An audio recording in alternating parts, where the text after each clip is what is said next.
नमस्कार विद्यार्थी मित्रांनो. विद्याभारती पुणे यूट्यूब चॅनेल 7 प्रकाश वाघ हायफन यूट्यूब यामध्ये आपले सहर्ष स्वागत आहे. आज आपण महाराष्ट्र लोकसेवा आयोग वर्ग क पूर्व परीक्षा 2026 जी 5 ऑक्टोबर 2025 ला घेतली जाणार आहे त्यातील अर्थशास्त्र किंवा इकॉनॉमिक्स या विषयाचा नियमित अभ्यास प्रणालीवर आधारित अभ्यासक्रमाचे प्रश्न बघणार आहोत. सराव परीक्षेचा क्रमांक आहे 7. याद्वारे आपण आपल्या अर्थशास्त्र विषयांची तयारी तपासू शकाल. आमच्या 7 प्रकाश वाघ हायफन यूट्यूब या चॅनेलवर बुद्धिमत्ता चाचणी, गणित व इतर सर्व विषयांचे अनेक व्हिडिओज अवेलेबल आहे. कृपया आपल्या फावल्या वेळात ते व्हिडिओ ऐका, संकल्पना समजून घ्या व या परीक्षेत चांगले यश मिळवण्याचा प्रयत्न करा. चला तर सुरुवात करूया. एक गोष्ट, सध्याचा जो नवीन अर्थशास्त्राचा अभ्यासक्रम आहे यामध्ये 1947 पासूनच्या काही घटना आहे आणि त्यानंतर काही बदल 2014 नंतर झालेले आहे. तर दोन्ही याचा यात समावेश आहे. भारताच्या राष्ट्रीय उत्पन्नाची नॅशनल इन्कम संकल्पना सर्वप्रथम कोणी मांडली? लक्षात घ्या, नॅशनल इन्कम ही संकल्पना भारतात कोणी पहिल्यांदा मांडली? तर ती आहे दादाभाई नौरोजी. दादाभाई नौरोजी त्यांनी एक ग्रंथ लिहिला होता, poverty and un-British rule in India. या ग्रंथात पहिल्यांदा त्यांनी राष्ट्रीय उत्पादन म्हणजे नॅशनल इन्कम याचा अंदाज बांधण्याचा प्रयत्न केला होता. आता प्रश्न क्रमांक 2. भारतात राष्ट्रीय उत्पन्नाची अधिकृत आकडेवारी कोणती संस्था प्रकाशित करते? हे सोपं उत्तर आहे. राष्ट्रीय उत्पादनाची अधिकृत आकडेवारी केंद्रीय सांख्यिकी कार्यालय सेंट्रल स्टॅटिस्टिकल ऑर्गनायझेशन ही प्रसिद्ध करते. प्रश्न क्रमांक 3 हा येऊ शकतो आणि आलेला आहे 7 वेळा. स्थूल देशांतर्गत उत्पादन म्हणजे ग्रॉस डोमेस्टिक प्रॉडक्ट म्हणजे काय? आणि 4 पर्याय दिलेले आहे, परंतु पर्याय ब, देशाच्या अंतर्गत सीमेत निर्माण झालेल्या वस्तू म्हणजे प्रॉडक्ट व सेवा सर्व्हिसेस याचे एकूण उत्पन्न म्हणजे ग्रॉस डोमेस्टिक प्रॉडक्ट किंवा स्थूल देशांतर्गत उत्पन्न आहे. आता प्रश्न 4. भारताने कोणत्या वर्षापासून जीडीपी मोजण्यासाठी नवीन आधार वर्ष 2011-12 स्वीकारलं? 2014 नंतर मोदी गव्हर्नमेंटने जीडीपी मोजण्यासाठी 2011-12 ही बेसलाईन 2014 पासून स्वीकारली. प्रश्न 5. भारतीय अर्थव्यवस्था कोणत्या प्रकारची अर्थव्यवस्था मानली जाते? 10 वेळा आलेला प्रश्न. आपली अर्थव्यवस्था मिश्र अर्थव्यवस्था आहे, म्हणजे यामध्ये प्रायव्हेटही आहे आणि गव्हर्नमेंटही आहे, म्हणून याला मिक्स इकॉनॉमी म्हणतात. प्रश्न 6. भारतीय अर्थव्यवस्थेत सर्वाधिक रोजगार कोणत्या क्षेत्रात आहे? आता यात थोडा बदल झालेला आहे. हे उत्तर आधीचे उत्तर आहे. क कृषी व संलग्न क्षेत्र. अजूनही याचे अर्थव्यवस्थेतील योगदान जास्तच आहे, परंतु सर्व्हिस सेक्टर व सेवा क्षेत्र आता पुढे जायला लागलेलं आहे. परंतु जुन्या डेटानुसार क कृषी संलग्न क्षेत्र हे बरोबर उत्तर आहे. प्रश्न 7. भारताच्या जीडीपी मध्ये सर्वाधिक योगदान कोणत्या क्षेत्रातले? प्राथमिक क्षेत्र, द्वितीय क्षेत्र, तृतीय क्षेत्र, सर्व समान? नाही, यामध्ये क सेवा क्षेत्राचं योगदान वाढत जात आहे, म्हणून क हे योग्य उत्तर आहे. प्रश्न 8. भारतातील पहिली पंचवार्षिक योजना कोणत्या क्षेत्रावर आधारित होती? सोपं उत्तर आहे. कृषी प्रधान देश असल्यामुळे ही कृषीवर आधारित होती, म्हणजे ब कृषी हे योग्य उत्तर आहे. भारतातील दुसरी पंचवार्षिक योजना कोणत्या अर्थशास्त्रज्ञाच्या प्रतिमानावर म्हणजे मॉडेलवर आधारित होती? हेही सगळ्यांना माहित आहे. पी.सी. महालनोबिस यांच्या मॉडेलवर ही आधारित होती आणि या जड व मूलभूत उद्योगावर भर दिलेला होता. 10वा नियोजन आयोगाची स्थापना प्लॅनिंग कमिशन किती साली झालं? तर प्लॅनिंग कमिशन 1950 मध्ये 15 मार्चला पंतप्रधानांच्या जवाहरलाल नेहरूंच्या अध्यक्षस्थानी झाले. प्रश्न 11 नियोजन आयोगाच्या जागी कोणती संस्था स्थापन केली? आता प्लॅनिंग कमिशन गेलेलं आहे आणि नीती आयोग आलेला आहे 2014 पासून. नीती आयोगाचे पदसिद्ध अध्यक्ष कोण असतात हे आपल्याला माहिती आहे. पंतप्रधान हे नीती आयोगाचे पदसिद्ध अध्यक्ष असतात. भारतातील आर्थिक उदारीकरणाचे धोरण कोणत्या वर्षी सुरू झालं आहे? हा बऱ्याच वेळा आलेला प्रश्न आहे. उत्तर आहे ब 1991. त्यावेळेला अर्थमंत्री होते मनमोहन सिंग. एलपीजी या संस्थेतील पी कशाशी संबंधित आहे? लक्षात ठेवा हा इकॉनॉमिक्सचा सब्जेक्ट आहे, त्यामुळे इथं एलपीजी गॅस कन्फ्यूज करू नका. एलपीजी मधला पी हा प्रायव्हेटायझेशन साठी संबंधित आहे. एल हा लिबरलायझेशन साठी आहे आणि जी हा ग्लोबलायझेशनशी संबंधित आहे. भारतीय रिझर्व्ह बँकेची स्थापना कधी झाली? हे इंग्रजांच्या काळातच झालेलं आहे. 1 एप्रिल 1935 ला भारतीय रिझर्व्ह बँकेची स्थापना झाली. आरबीआयचे मुख्यालय कुठे आहे हे आपल्याला माहिती आहे. ब मुंबई हे याचे योग्य उत्तर आहे. चलन विषयक धोरण म्हणजे मॉनेटरी पॉलिसी कोण ठरवतं? Of course monetary policy, interest rate, चलनाचं कन्व्हर्जन हे सर्व आरबीआय ठरवते, म्हणून ब आरबीआय हे योग्य उत्तर आहे. रेपो दर म्हणजे काय? रेपो रेट बँका जे आरबीआय कडून अल्पमुदतीचे कर्ज घेतात त्या दराला रेपो रेट म्हणतात. या इतर ज्या बँका आहेत त्या आरबीआय कडून अल्पमुदतीचे कर्ज घेतात, म्हणून अ हे योग्य उत्तर आहे. रोख राखीव प्रमाण म्हणजे काय? 4 पर्याय दिलेला आहे.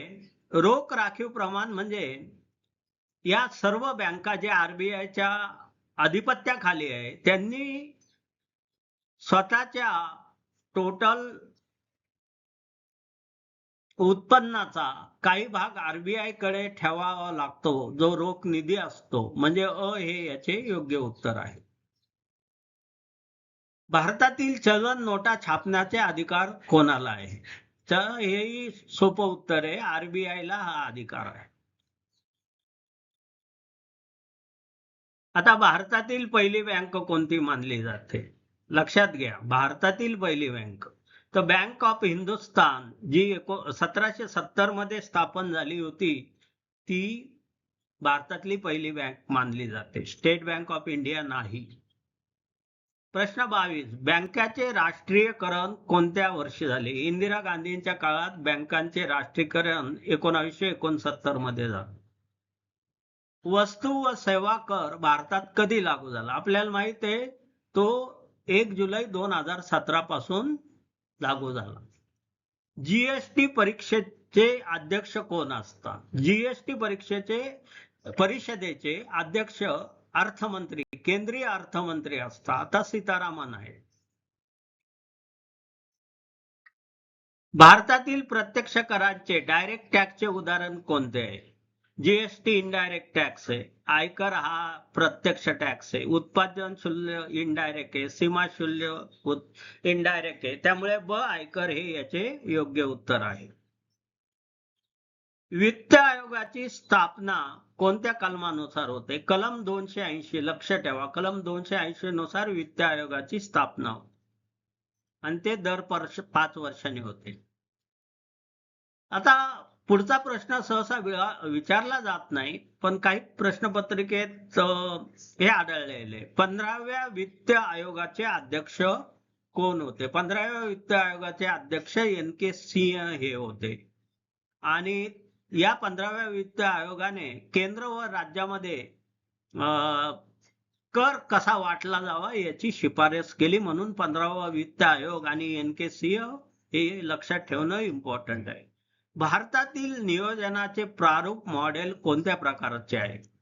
म्हणजे मॉडेलचे स्वरूप कसं आहे? इंडिकेटिव्ह आहे, आज्ञात्मक आहे, पूर्णतः बाजार केंद्रित आहे यापैकी नाही. तर हे जे आहे आपलं इंडिकेटिव्ह मॉडेल असतं, निर्देशात्मक मॉडेल.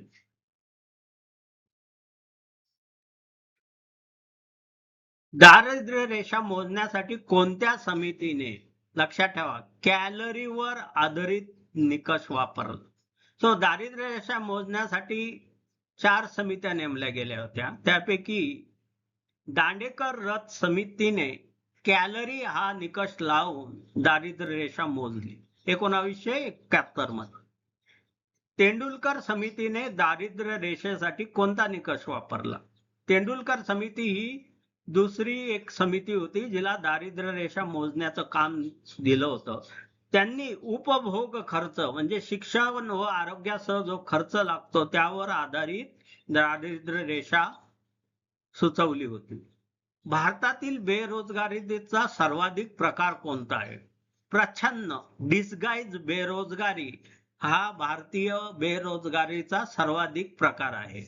विशेषतः कृषी क्षेत्रात आवश्यकतेपेक्षा जास्त लोक काम करतात, त्यामुळे त्यांची सीमांत उत्पादकता जवळपास 0 असते. याला प्रच्छन्न बेरोजगारी म्हणतात. मनरेगा आता ही बदललेली आहे, परंतु प्रश्न येऊ शकतो. मनरेगा कायदा कोणत्या वर्षी लागू झाला? 2005 साली काँग्रेसच्या राजवटीत मनरेगा अध्यक्ष मनरेगा हा कायदा लागू झाला. आता हा मनरेगा बदलून नवीन कायदा अस्तित्वात आला आहे. तुम्ही त्याचं नाव. प्रश्न 33, मनरेगा अंतर्गत प्रतिवर्षी किमान किती दिवस रोजगाराची हमी दिली जाते? तर 100 दिवस हे उत्तर आहे. ब 100 दिवस. भारतातील हरित क्रांती प्रामुख्याने कोणत्या पिकाशी संबंधित होती? हेही माहिती आहे. ब गहू आणि तांदूळाचे उत्पन्न वाढले म्हणून गहू आणि तांदूळ ब शी संबंधित होती. श्वेत क्रांती कशाशी संबंधित आहे? White revolution. व्हाईट रेव्होल्युशन ही दूध उत्पादन याशी संबंधित आहे आणि डॉक्टर वर्गीस कुरियन यांना श्वेत क्रांतीचे जनक मानण्यात जाते. भारतातील पहिली आर्थिक पाहणी इकॉनॉमिक सर्वे कोणत्या वर्षी झाला? तो 1964 ते 65 च्या दरम्यान भारतातला पहिला इकॉनॉमिक सर्वे झाला. भारतीय अर्थसंकल्प कोणत्या कलमा अंतर्गत सादर केला जातो? कलम 112 लक्षात ठेवा. अर्थसंकल्प ब कलम 112. भारताचा अर्थसंकल्प 1 फेब्रुवारी रोजी सादर करण्याची प्रथा कधी सुरू झाली? आपल्याला माहित आहे याआधी आपण मार्च एंडला किंवा मार्चच्या सुरुवातीला अर्थसंकल्प सादर करायचो, पण पंतप्रधान मोदींच्या अध्यक्षतेखाली 2017 पासून फेब्रुवारीमध्ये अर्थसंकल्प सुरू केला गेला. 2017 लक्षात ठेवा. राजकोषीय तूट फिस्कल डेफिशिट म्हणजे काय? म्हणजे उत्पन्न आणि खर्चातील फरकाला, एकूण उत्पन्न व खर्चातील फरकाला तूट म्हणतात. हे याचे बरोबर उत्तर आहे. भारतातील निर्गुंतवणूक धोरण कशाशी संबंधित आहे? हेही माहित आहे. निर्गुंतवणूक ही सार्वजनिक उपक्रमातील सरकारी भागभांडवल विकणे यालाच डिसइन्व्हेस्टमेंट म्हणतात. ब हे याचे योग्य उत्तर आहे. भारतातील पहिले विशेष आर्थिक क्षेत्र SEZ कोठे स्थापन झाले? हेही आपल्याला माहित आहे. ते कांडला गुजरात येथे झालेलं आहे. पहिले विशेष आर्थिक क्षेत्र 1965 मध्ये. मेक इन इंडिया हा उपक्रम कोणत्या वर्षी सुरू झाला? मेक इन इंडिया उपक्रम हा 2014 मध्ये पंतप्रधान मोदींच्या नेतृत्वात सप्टेंबर 2014 मध्ये सुरू झाला. भारतातील परकीय गुंतवणुकीचे FDI चे नियमन कोणती संस्था करते? आता FDI जे आहे याचं सर्व नियंत्रण DPIIT वाणिज्य मंत्रालयाच्या अंतर्गत असलेले department for promotion of industry and internal trade DPIIT हे FDI धोरण ठरवते. तर या धोरणाची अंमलबजावणी RBI करते. हे लक्षात ठेवा. DPIIT department of promotion of industry and internal trade. भारताचे चलन रुपया कोणत्या प्रकारचा विनिमय दर पद्धतीचे अनुसरण करते. तर भारताचे चलन ही व्यवस्थापित तरंगता मॅनेज फ्लोट म्हणजे भारतातील रुपयाचा दर हा बाजारातील दरानुसार ठरतो, पण आरबीआय त्यामध्ये हस्तक्षेप करून हा रुपया स्थिर राहावा यासाठी प्रयत्न करतो. भारतातील शेअर बाजाराचे नियमन कोणती संस्था करते? सेबी 1988 ला कायदा पास झाला आणि 1992 पासून त्याला वैधानिक दर्जा देण्यात आला. नाबार्डची स्थापना कोणत्या वर्षी झाली? हेही सोपं. 1982 मध्ये नाबार्डची स्थापना झाली. भारतातील सर्वात मोठी सार्वजनिक क्षेत्रातली बँक कोणती? हे सोपं आहे, स्टेट बँक ऑफ इंडिया. प्रधानमंत्री जनधन योजना कशाशी संबंधित आहे? जनधन योजनेमध्ये गरीब लोकांचा आर्थिक समावेश बँकिंग मध्ये करणे, इन्क्लुजन करणे, म्हणून ब आर्थिक समावेश, ब बँक खाती हे बरोबर उत्तर आहे. भारतात इन्फ्लेशन मोजण्यासाठी, चलनवाढ मोजण्यासाठी कोणता निर्देशांक वापरतात? भारतात चलनवाढ मोजण्यासाठी दोन्ही इंडेक्स वापरतात, wholesale price index and consumer price index. क हा योग्य पर्याय आहे. आरबीआयचे चलनवाढीचे सध्याचे लक्ष्य किती आहे? म्हणजे इन्फ्लेशन किती ठेवावी? तर ±2%, 4% हा बेस रेट आहे आणि ±2 त्याची रेंज आहे, म्हणून ब 4% हे योग्य उत्तर आहे. महाराष्ट्र राज्याची निर्मिती कधी झाली? सोपा प्रश्न आहे, 1 मे 1960. भारतातील राज्याच्या स्थूल राज्य उत्पन्नात महाराष्ट्राचे स्थान कितवे आहे? तर पहिले स्थान आहे. महाराष्ट्राचे टोटल देशाच्या उत्पादनात ग्रॉस स्टेट डोमेस्टिक प्रोडक्ट मध्ये पहिले स्थान आहे महाराष्ट्राचे.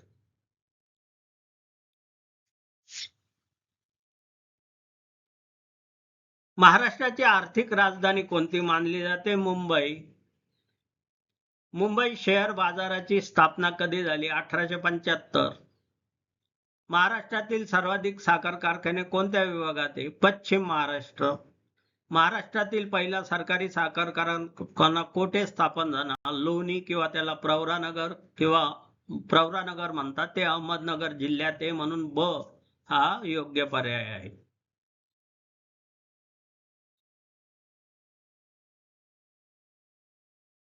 महाराष्ट्रातील सर्वाधिक क्षेत्रफळावर घेतले जाणारे पीक कोणते? आता यात बदल झालेला आहे गेल्या 10-15 वर्षांमध्ये, पण 2000 पर्यंतचा डेटा जर पाहिला तर ज्वारी व बाजरी क हे उत्तर होते, पण जर 2000 नंतर कोणते पीक सर्वात जास्त फळावर घेतले जाते तर ते येईल मका आणि soybean.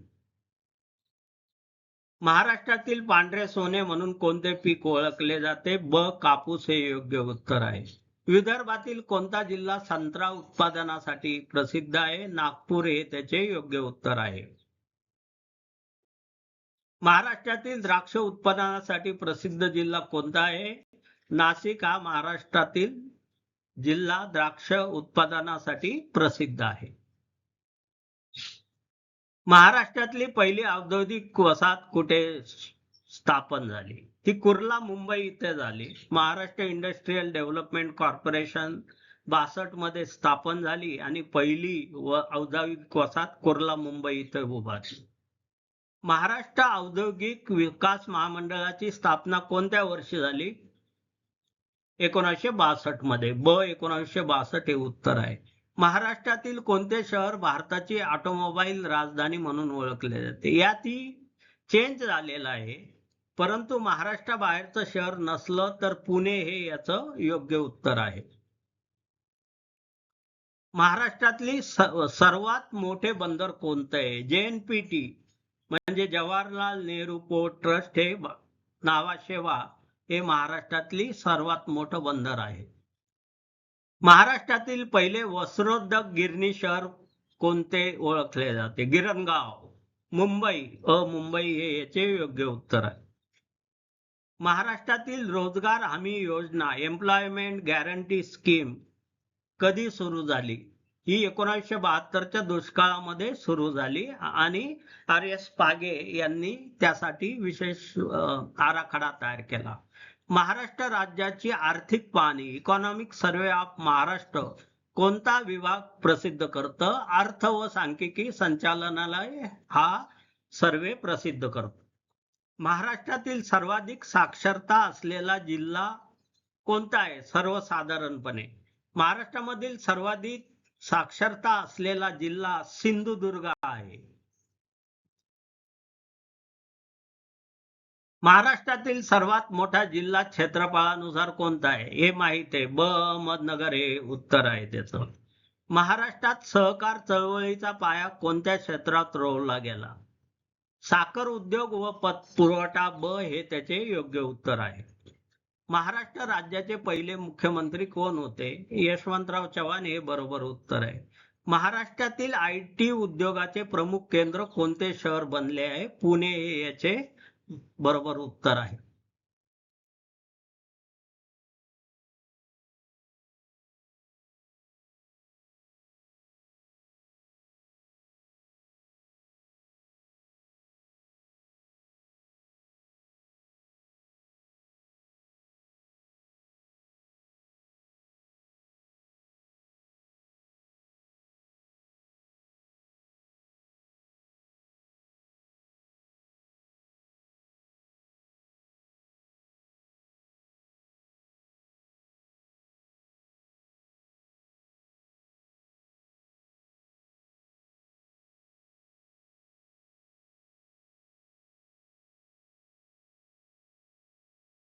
Human development index Maharashtra राज्याचा मानव विकास निर्देशांक इतर राज्यांशी तुलना करता तो कशा प्रकारे मोजला जातो? तर महाराष्ट्र आरोग्य, शिक्षण आणि उत्पादन या 3 घटकावर आधारित ह्युमन डेव्हलपमेंट इंडेक्स काढतो. महाराष्ट्रातील दुष्काळग्रस्त भाग म्हणून कोणता विभाग ओळखला जातो? मराठवाडा हे याचे योग्य उत्तर आहे. जलयुक्त शिवार अभियान हे कशाशी संबंधित आहे? ते जलसंधारण याच्याशी संबंधित आहे आणि ते 2014-15 मध्ये मुख्यमंत्री देवेंद्र फडणवीस यांच्या नेतृत्वाखाली सुरू करण्यात आली. महाराष्ट्रातील विदर्भ विभागाची प्रमुख आर्थिक ओळख कोणती आहे?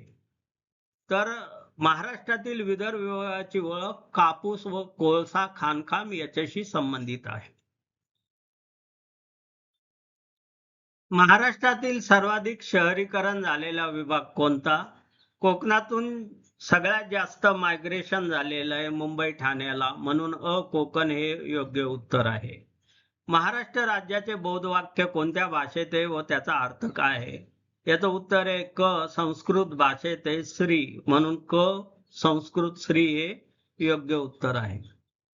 प्रश्न 83 महाराष्ट्रातील सर्वात मोठा जिल्हा लोकसंख्येच्या दृष्टीने? हे उत्तर बरोबर आहे ठाणे. महाराष्ट्र सहकारी बँकिंग क्षेत्राचा विकास मुख्यतः कशामुळे झाला? सहकारी बँकिंग ही साखर कारखान्यांमुळे महाराष्ट्रात जास्त वाढली, पतसंस्था निर्माण झाली. महाराष्ट्र राज्यातील सर्वाधिक वनक्षेत्र कोणत्या विभागात आढळते? गडचिरोली विदर्भामध्ये. भारताच्या पहिल्या औद्योगिक धोरणाची घोषणा कोणत्या वर्षी झाली? 1948. 1956च्या औद्योगिक धोरणात उद्योगाचे किती वर्गात वर्गीकरण करण्यात आलेले होते? 1956 याच्यामध्ये 3 याच्यात वर्गीकरण करण्यात आले होते. अ वर्ग, ब वर्ग, क वर्ग असे 3 औद्योगिक परिशिष्ट त्याला जोडलेली होते आणि ती 1956ला झाली. भारतातील परवाना राज लायसन्स राज कोणत्या धोरणाशी संबंधित होते? 1991 पूर्वीचे औद्योगिक नियंत्रण धोरण याच्याशी भारतातील परवाना राज्य संबंधित होते, लायसन्स राज. प्रश्न 89 भारतातील सूक्ष्म लघु व मध्यम उद्योगासाठी MSME साठी कोणता कायदा लागू आहे? यासाठी MSMED कायदा 2006 लागू आहे. आत्मनिर्भर भारत अभियान कोणत्या वर्षी सुरू झालं? आत्मनिर्भर भारत हे 2020 मध्ये सुरू झालं. भारतातील प्रत्यक्ष लाभ हस्तांतरण योजनेचा मुख्य उद्देश कोणता होता? तर अनुदान थेट लाभार्थ्यांच्या बँक खात्यात जमा करणं म्हणजे हे योग्य उत्तर आहे. भारतातील UPI प्रणाली कोणत्या संस्थेने विकसित केली? तर ती NPCI यांनी, national payment corporation of India यांनी UPI प्रणाली स्थापन केली. भारतातील अर्थव्यवस्थेतील असंघटित क्षेत्र, अनऑर्गनाइज्ड क्षेत्र याचा अर्थ काय? अनऑर्गनाइज्ड सेक्टर म्हणजे बांधकाम वगैरे जिथं कामगार कायद्याची नोंदणी व संरक्षण नाही हे क्षेत्र म्हणजे हे त्याचे योग्य उत्तर आहे. भारतातील राष्ट्रीय अन्न सुरक्षा कायदा कोणत्या वर्षी लागू झाला? तर भारतात राष्ट्रीय अन्न सुरक्षा कायदा 2013 साली लागू झाला. भारतातील दारिद्र्य निर्मूलनासाठी आलेली अंत्योदय अन्न योजना कोणासाठी आहे? सर्वात गरीब कुटुंबांसाठी आहे ही अंत्योदय योजना म्हणजे हे सर्वात योग्य उत्तर आहे. 96 भारतातील परकीय चलन गंगाजळीचे व्यवस्थापन कोण करतं? याचं व्यवस्थापन RBI, reserve bank of India करतो. Export import bank of India भारतातील निर्यात आयात बँकेची स्थापना कधी झाली? एक्झिम बँकेची स्थापना 1982 मध्ये झाली. जागतिक बँकेच्या व्यवसाय सुलभता निर्देशांकात एज ऑफ डुईंग बिझनेस भारताने कोणत्या घटकांवर सुधारणा केल्यामुळे क्रमवारीत सुधारणा दिसून आलेली आहे? तर कर प्रणाली सुलभीकरण व डिजिटल सेवा यामुळे आपलं एज ऑफ डुईंग बिझनेस वाढलेला आहे. प्रश्न 99 भारतातील दिवाळखोरी व नादारी संहिता इन्सॉल्व्हन्सी अँड बँकरप्सी कोड कोणत्या वर्षी लागू झालेला आहे? 2016 मध्ये IBC इन्सॉल्व्हन्सी अँड बँकरप्सी कोड लागू झाला. 2016 हे लक्षात ठेवा. महाराष्ट्र राज्याचे आर्थिक नियोजन कोणत्या विभागामार्फत केले जाते? तर आर्थिक नियोजन महाराष्ट्र राज्याचे नियोजन विभाग जो आहे महाराष्ट्र शासनाचा त्याच्यातर्फे केला जातो.